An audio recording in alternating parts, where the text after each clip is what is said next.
Welcome back my dear friends, a very good morning, good afternoon, good evening to all of you. And you know this is the DADM 1 which is data analysis and decision making 1 course under NPTEL MOOC, and the total duration for the course is 30 hours, which is 60 lectures, each lecture being from half an hour. And we are starting the 51st lecture, which is, that means another 2 weeks is left. We have completed 10 weeks, and each week, as you know, there are 5 lectures, each being for half an hour duration.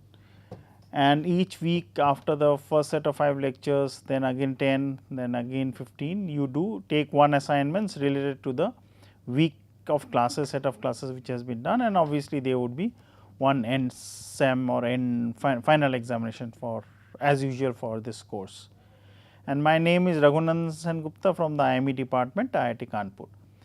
Now, we were discussing utility theory decisions, and I did discuss that considering the safety first principle, there are 3 norms. This was the last part of the 50th lecture, where you either are trying to basically find out the minimum area between RP and RL. RL is some fixed value which you have, it can be risk free interest rate, it can be some returns which you have put for your decision, or whatever the fixed criteria is.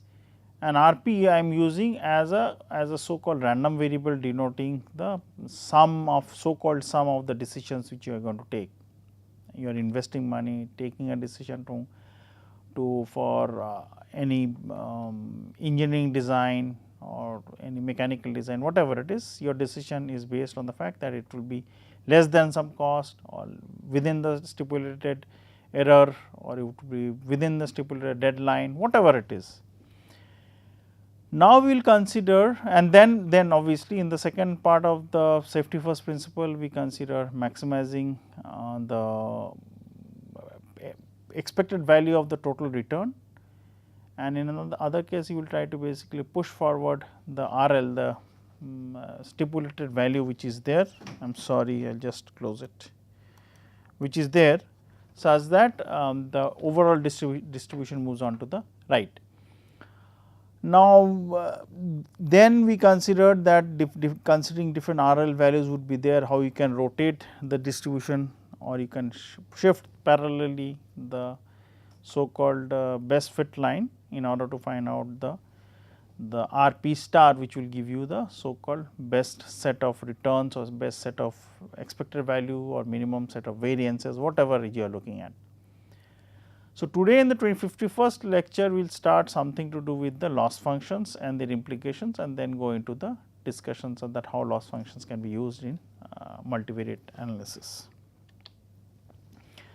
Now, generally when we talk about loss functions, we talk about some sort of penalty. So, whenever I am talking about the penalty need not be cost, it can be penalty over and above the stipulated value which you want to find out, over and above the mean value which you want to find out, it can be over and above the median value which you want to find out, over and above the expected value or loss you want to find out. There can be different connotations when I am talking about the loss with respect to a stipulated value.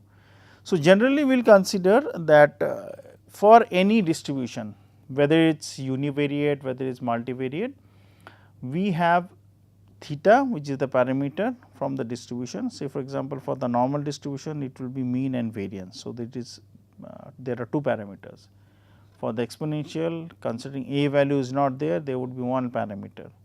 Consider now you have basically the multiple linear regression, or you have the factor analysis method, or trinomial distribution, multinomial distribution, wizard distribution, whatever it is, you will have more than one parameters to estimate, and that set of parameters we denote, if it is 1 it is a scalar theta, if it is a vector it is a vector theta. We will also consider that given the population, whether univariate or multivariate, we pick up a set of observations. As I mentioned that we pick up small n number of observations. Based on the small number of n number of observation, we try to estimate the parameter, and if you remember, we have discussed that finding on the parameters basically entails 2 important criteria which should be fulfilled, which is basically unbiasedness and consistency. So, we will come to that consistency and unbiasedness later on. So, considering that we pick up a set of observations, we consider the metric from the sample is given by T, which is a metric statistic with a suffix n, where n basically denotes the sample size. Later on I will omit the n in order to make it very general. So, what we need to find out is basically that if T n is able to estimate theta at its exact value, or a basically overestimates or underestimates, would be given by the fact that there is some loss. In the squared error loss, we basically considered the difference between the estimated value of theta and theta is basically given T minus theta or T suffix n minus theta whole square. So, as that further more or less the estimated value is with respect to the parameter, more it will be penalized. But the problem is that if you remember, I did mention very fleetingly that when you are doing the multiple linear regression, there also the issue was basically you take the error, square the error, sum it up, and then differentiate the errors, sum of the errors with respect to the parameters, which are basically beta naught or alpha, whatever it is.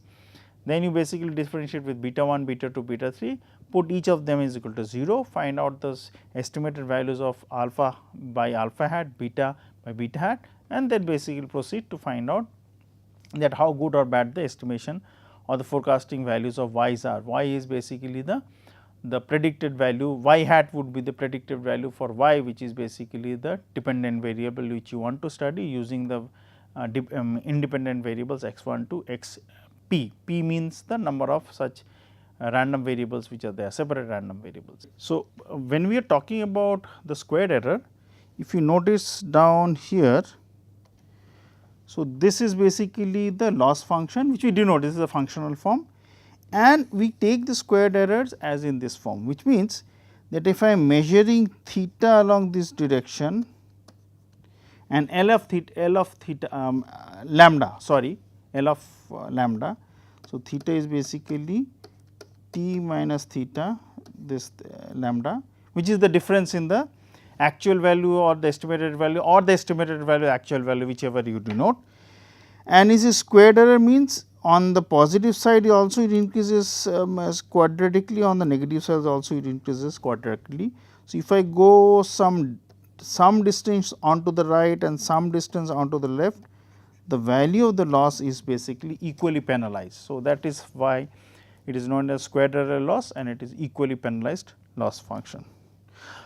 Okay. Now, you may be interested why it is so, why it is considered this and what advantages did this type of loss function give. So, if you remember the squared error loss which is there T n minus theta whole square, this is basically, if you look at it carefully, the function is basically the random variable T n. T n is a random variable, remember, because as I keep changing T n sample size, T n also changes the statistic, and the theta is the expected value for this T n based on the unbiased property which we already discussed. So, if I want to square it and then try to minimize it, then basically gives me the same picture back, which is basically trying to find out the minimum of the variance. So, that is why squared error loss is very important to study, in the sense it gives us very good results. Now, continuing the squared error loss, most widely used loss function, and it is used in estimation problems where unbiased estimation of theta, which theta is basically the parameter which you want to estimate. It can be a scalar, it can be a parameter vector. Since the risk, now the risk is basically the functional form, the expected value of the loss, because loss is in the T n is a random variable, T n minus theta is also is basically what you are trying to find out is the difference between the random variable and its expected value. If I find out the expected value of this difference, it gives me the expected value of the variance of the T n, which is the variance of the parameters estimate which you want to find out, and we want to basically minimize the risk. So, if in case if it is for the squared error loss, if you are using the normal distribution where the parameter is mu and the statistic is basically sample mean, then the sample mean minus mu whole square, the expected value of that would basically square of the expected value of that would basically give me the variance of that T n, which is sigma square by n for the normal case. So, the risk which is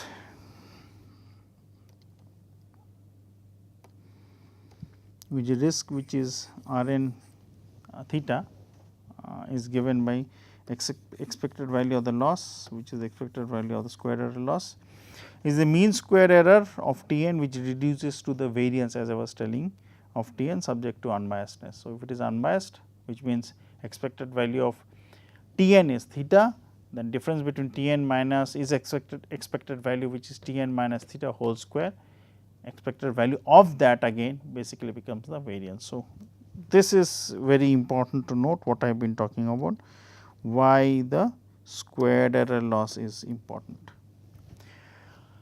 Now, the second bullet point states the corresponding optimum estimator, if it exists for theta, which is T n, is called the minimum variance unbiased estimator, because the variance is also minimum and is also unbiased, because the expected value of T n is theta, which is UM VUE as per the concept of basic statistics, uniform minimum variance unbiased estimator. Another reason for the popularity of squared error loss is due to the relationship to the classical least square theory. Also, for most analysis, squared error loss makes calculation relatively easy, as I said, and straightforward and theoretically very nice. So, we get good results, even though practically may not give us very nice results, but they are able to give us very good results, based on which you can find out a lot of things based for the estimation problem.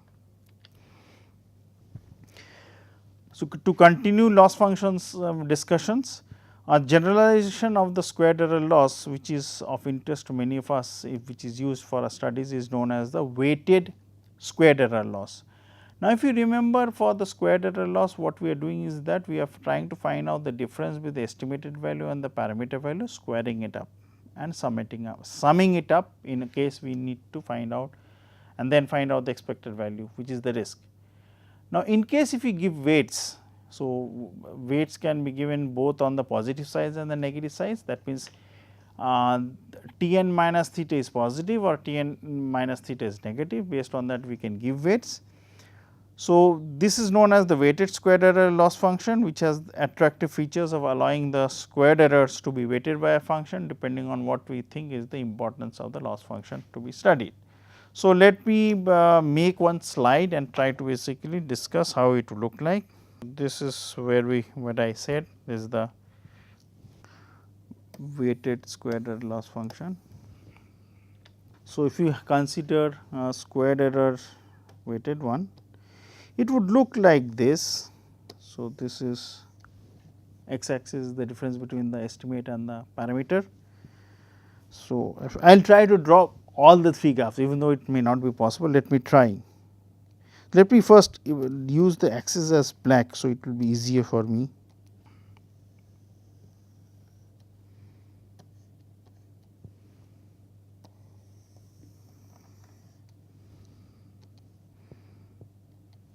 So, it is squared error, basically took it like this. This is the squared error.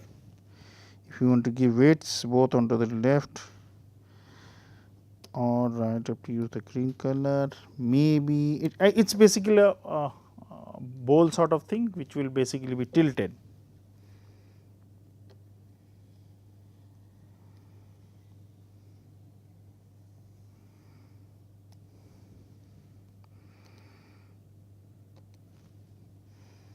And this way green was tilted on the right, blue one will be tilted onto the left.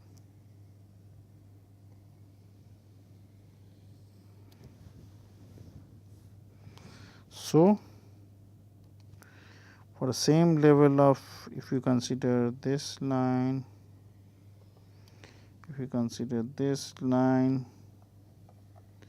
and I am measuring delta, which is equal to, so I am not using the suffix of t. So, it will be n. This is basically L of delta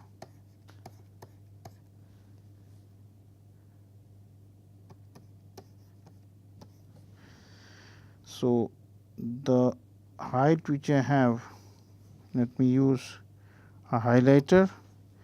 So, the height which I have corresponding to the squared error which is equal. I will used try to use whatever my drawing skills were. So, the height of this loss function here left on the right should be equal.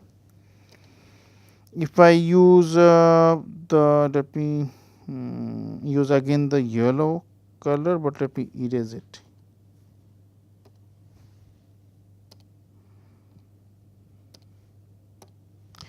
If I use the blue one, so left hand side with respect to right hand side,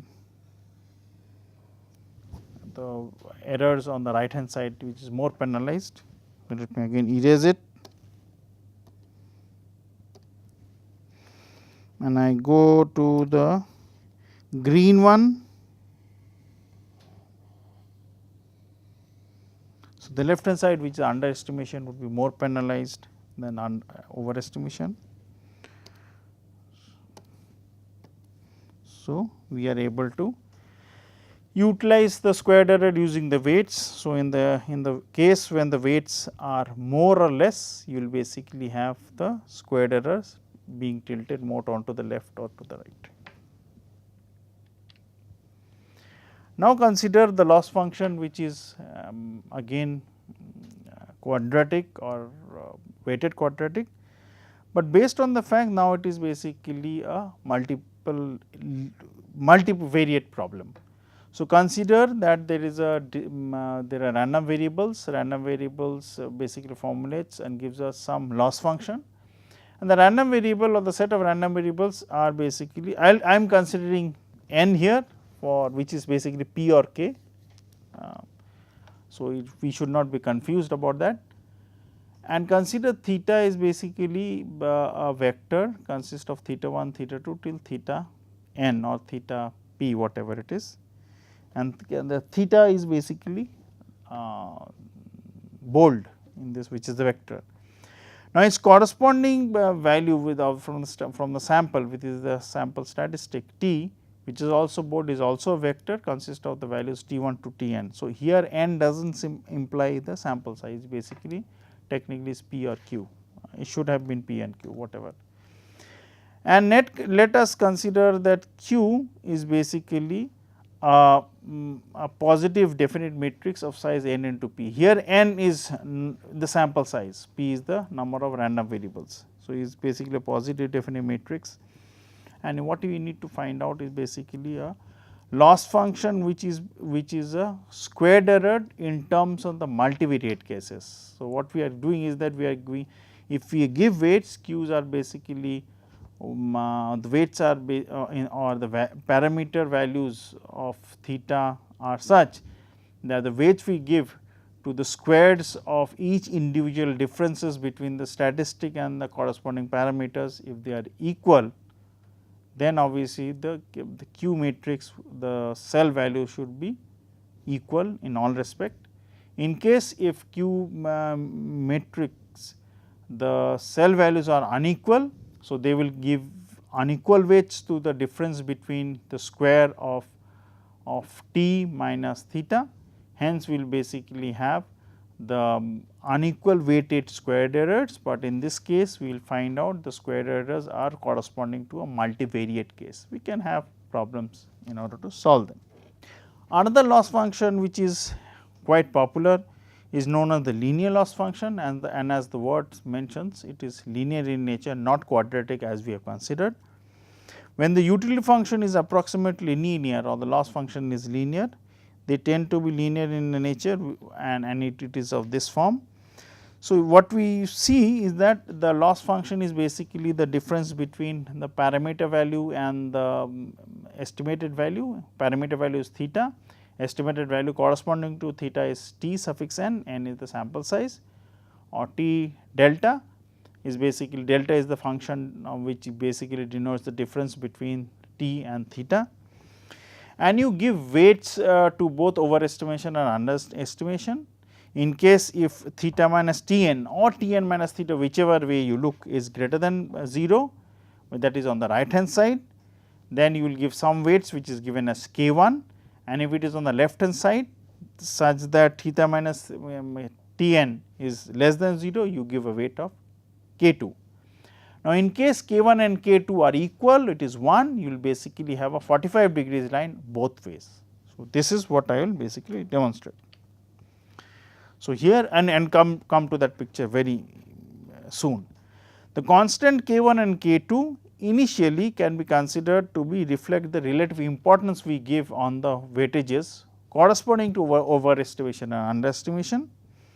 In general, these constants are different, but when they are equal, the equivalent loss functions would be given by Tn minus theta mod of that or theta minus Tn mod of that, and we can solve the problems accordingly. So, what we are doing is that if you remember, we are done in the concept of interval estimation, and that x n minus bar minus mu, we found out that in the interval estimation what was the total probability that the parameter value has been estimated by Tn, and what is the probability that Tn would lie within that range, that depending on the value of alpha which you have, level of confidence. So, it can be higher or lower, and it can be both. For the interval estimation, later on we basically convert it into a hypothesis testing for the left hand side hypothesis, right hand side hypothesis, and not equal to hypothesis. Now, in this case, if K1 and K2 are same, then it is equal weightages. In case it is not same, they will be unequal weightages. The optimum estimated for this absolute error loss function, which is Tn minus theta, that mod of that, if it exists, is called the minimum mean absolute error estimation, and we can do the calculations accordingly. If K1 and K2 are themselves function of theta, it is possible that the errors which is basically Tn minus theta are being weighted, but those weights themselves are dependent on theta. So, which can happen that if you are trying to estimate very higher values of theta or lower values of theta, the weights as you go more onto the right or more onto the left, even if it is linear, you give more or less weights depending on the importance which you want to put. So, if K1 and K2 are themselves functions of theta, then the loss function is termed as the weighted linear loss function. So, the diagrams which you see here is basically along the x axis I measure delta, which is the difference between t minus theta. I am not putting any suffix for t, and along the y axis I measure L delta, which is L of the functional form of difference between t minus theta. And what is very important to note down is that in case the diagram, if it is has been made correctly, if I am not mistaken, the values of K1, K2, if there are 1, so obviously it would mean that the angle between the overestimation which is shown here in blue color and underestimation which is shown in red color, they will be equally inclined both on the first quadrant and the second quadrant, that means on the positive side and the negative side. In case if say for example, K1 and K2 are different, then obviously it would mean that K at the blue line can either be turned left or right, or and the red line can be either turned left or right depending on the level of importance which you want to give for overestimation and underestimation. So, continuing with the discussion, in the loss function which you see now, the blue line continues in the same case as it is, which is K1 is say for example 1 and K2 has been penalized. K2 is basically the weight which I am considering for the underestimation problem. K2 has been increased such that for any small deviation in the negative direction, the overall loss is much higher. So, in this case, underestimation is more problematic or more penalized than overestimation. So, the picture can definitely be turned opposite, in the sense that underestimation can be equally penalized with the sense that K1 or K2, whichever we have considered the weights for overestimation and underestimation, we will consider K2 to be 1. And in this case, as you can see in the diagram, overestimation is heavily penalized, which means that you will give weights accordingly. So, obviously K1 would change either on the higher side or the lower side depending on what you think is important for the weightages which you want to give for overestimation and underestimation. Now, it may so happen that in the case, and these are theoretical and practically problems which can be formulated. In case say for example, you have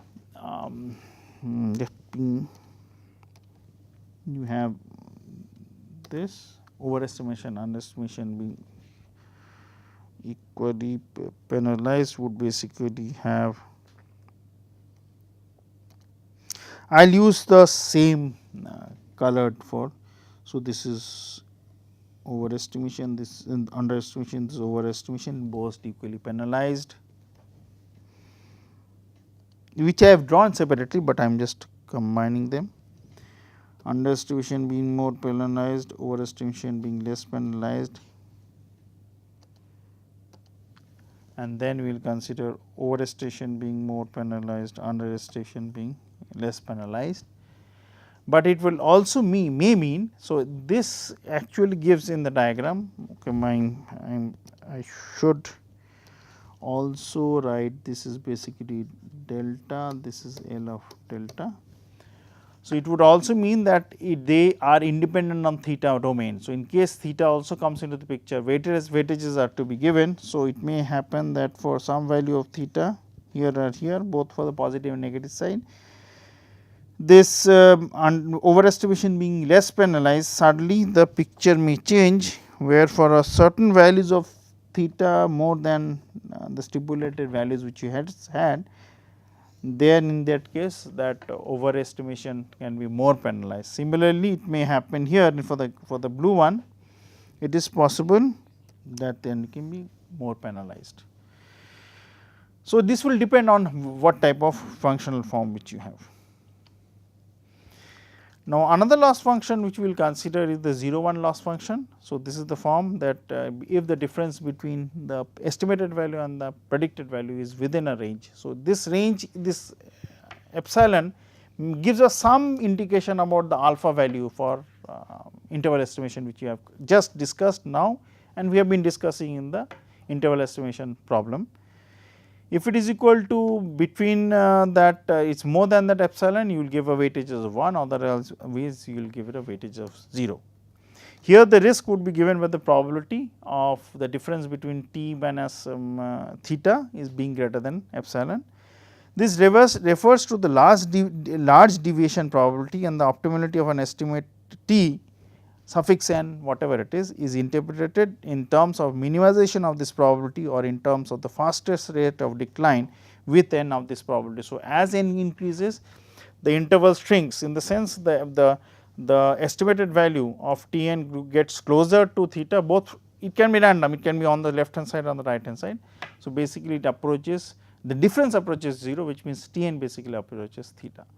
So, with this I will close this 51st lecture and continue more discussion about loss function in the 52nd and the 53rd and so on and so forth. Have a nice day and thank you very much.